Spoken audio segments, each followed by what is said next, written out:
ان کے مقابلے پہ بالکل ایک قبر تھی اور وہ قبر ہے جناب عقیل ابن ابو طالب کی اور جناب عبداللہ بن جعفر کی. یہ دو قبریں تو اب بھی بیان کی جاتی ہیں, عقیل ابن ابی طالب اور جناب عبداللہ ابن جعفر کی قبر جو ہے وہ بیان کی جاتی ہے. لیکن تاریخی شواہد پہ اگر غور کیا جائے اور دیکھا جائے تو وہاں پہ پتہ چلتا ہے کہ ایک اور شخصیت بھی کہ جن کا ذکر جو ہے وہ تاریخ میں ملتا ہے, اور وہ شخصیت ہیں حضرت ابو سفیان ابن حارث بن عبد المطلب. حضرت عبد المطلب کے بیٹے ایک حارث تھے, ان کے بیٹے تھے, ان کا نام تھا ابو سفیان, یعنی حضرت عقیل ابن ابی طالب کے چچا زاد بھائی, یا میں یوں کہوں کہ حضرت علی کے چچا زاد بھائی. حضرت عقیل ظاہرہ بڑے بھائی تھے. یہاں پہ ذکر حضرت عقیل کا اس لیے کر رہا ہوں کہ یہ حضرت حارث کے فرزند جناب عبد المطلب کے پوتے حضرت ابو سفیان ایک دن جنت البقیع میں گھوم رہے تھے, پھر رہے تھے, کہ حضرت عقیل نے ان سے پوچھا, وہ بھی وہاں پہ موجود تھے, اور یہ بھی تاریخی شواہد بتاتی ہیں کہ حضرت عقیل ابن ابی طالب کا اس جگہ پہ ایک گھر تھا.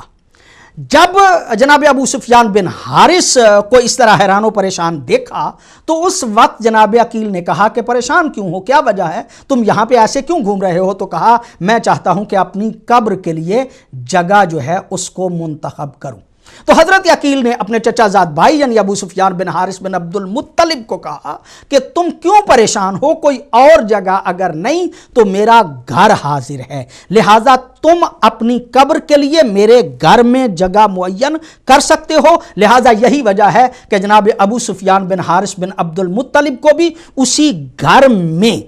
کہ جہاں پہ اب جناب عقیل ابن ابی طالب اور عبداللہ بن جعفر خاص طور پہ معروف ہے, عبداللہ بن جعفر جو ہے ان کی قبر جو ہے وہ موجود ہے, وہاں پہ ایک اور قبر حضرت ابو سفیان بن حارث بن عبد المطلب کی وہاں پہ موجود ہے. ہم بات کر رہے ہیں محمد بن احمد بن جبیر جو ہے, وہ کہتے ہیں کہ اس سے آگے اگر جائیں تو پھر ہم دیکھتے ہیں کہ ازواج, اب یہ پلٹ کے پھر دوسری طرف آ رہے ہیں اس سائیڈ سے, یعنی ادھر سے جناب عاتقہ اور جناب صفیہ کی قبروں سے ہوتے ہوئے تھوڑا سا اوپر ہو کے جناب مالک اور جناب عقیل اور جناب ابراہیم کی قبروں سے واپس پلٹ کے آ رہے ہیں, جو موجودہ اس وقت جنت البقیع کی حالت ہے, گویا اس جو راستہ ہے اس سے واپس پلٹ کے آ رہے ہیں. کہتے ہیں کہ جب واپس پلٹتے ہیں تو وہاں پہ قبریں موجود ہیں ازواج النبی کی, یعنی پھر بعد میں ازواج نبی کی قبریں آتی ہیں, اور اس میں بھی کوئی شک نہیں کہ جناب میمونہ اور جناب خدیجۃ الکبریٰ کے علاوہ باقی ساری پیغمبر گرامی کی ازواج جو ہیں ان کی قبریں وہاں پہ موجود ہیں. نام بھی ہم آپ کی خدمت عالیہ میں ابھی تھوڑی دیر کے بعد عرض کرنے کی کوشش کریں گے, لیکن یہ آپ طے سمجھے کہ جناب میمونہ اور حضرت خدیجۃ الکبریٰ کے علاوہ باقی ساری پیغمبر گرامی صلی اللہ علیہ وآلہ وسلم کی ازواج کی قبریں مورخ لکھتے ہیں کہ اسی جگہ پہ موجود ہیں. اس سے تھوڑا سا آگے ہو جائیں تو پھر قبریں یہاں پہ ملتی ہیں تین. وہ تین قبریں ہیں پیغمبر گرامی صلی اللہ علیہ وآلہ وسلم کے ساتھ منسوب ان تین بیٹیوں کی, جناب زینب کی, حضرت رقیہ کی, حضرت ام کلثوم کی. یہ تین شخصیات, ان کے بارے میں تاریخ آج تک مختلف ہی ہے.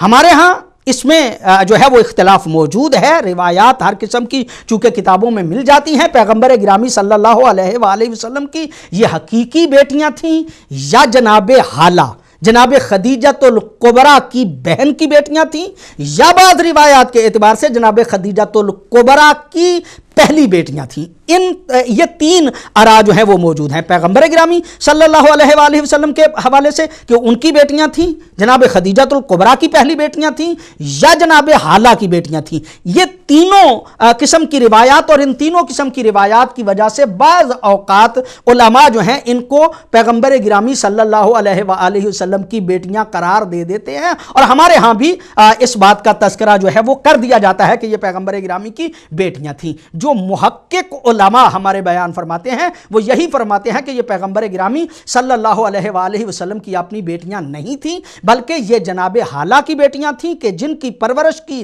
جناب خدیجۃ الکبریٰ نے۔ چونکہ جناب خدیجۃ الکبریٰ کا عقد مبارک جو ہے وہ پیغمبر گرامی سے ہوا، لہٰذا ان کی پرورش ہوئی پیغمبر گرامی صلی اللہ علیہ وآلہ وسلم کے گھر میں۔ اب پیغمبر گرامی کے گھر میں جن کی پرورش ہوگی ان کو بعنوان بیٹی ہی کہا جائے گا، لہٰذا یہی وجہ ہے کہ ہمارے علماء بھی بسا اوقات ان کو پیغمبر گرامی کی بیٹیاں ہی قرار دیتے ہیں، جو کہ پیغمبر گرامی نے بیٹیوں کی طرح اپنے گھر میں رکھ کے جن کی پرورش کی تھی۔ محترم شخصیات ہیں وہ تینوں کی تینوں، جناب زینب جو ہیں سلام اللہ علیہا، جناب ام کلثوم اور جناب رقیہ، جناب حالہ کی یہ بیٹیاں جو پیغمبر گرامی صلی اللہ علیہ وآلہ وسلم کے گھر میں پلی تھیں۔ ان سے آگے جائیں تو پھر اب گویا اس طرف سے ہم جا رہے ہیں تو بائیں ہاتھ پہ قبریں جو ہیں وہ موجود ہیں، اور ان میں قبر موجود ہے حضرت امام حسن مجتبیٰ علیہ الصلوۃ والسلام کے سر اقدس کی طرف قبر جو ہے وہ موجود ہے حضرت عباس بن عبد المطلب کی، اور پھر قبر مبارک موجود ہے وہاں پہ حضرت امام حسن مجتبیٰ علیہ الصلوۃ والسلام کی، پھر موجود ہے حضرت امام زین العابدین علیہ الصلوۃ والسلام کی، پھر حضرت امام محمد باقر علیہ الصلوۃ والسلام کی، پھر حضرت امام جعفر الصادق علیہ الصلوۃ والسلام کی، اور ایک قبر وہاں پہ موجود ہے کہ جس قبر کے بارے میں تھوڑا سا اختلاف ہے۔ بعض علماء کہتے ہیں یہ قبر فاطمہ بنت اسد یعنی حضرت علی علیہ الصلوۃ والسلام کی والدہ گرامی کی قبر ہے۔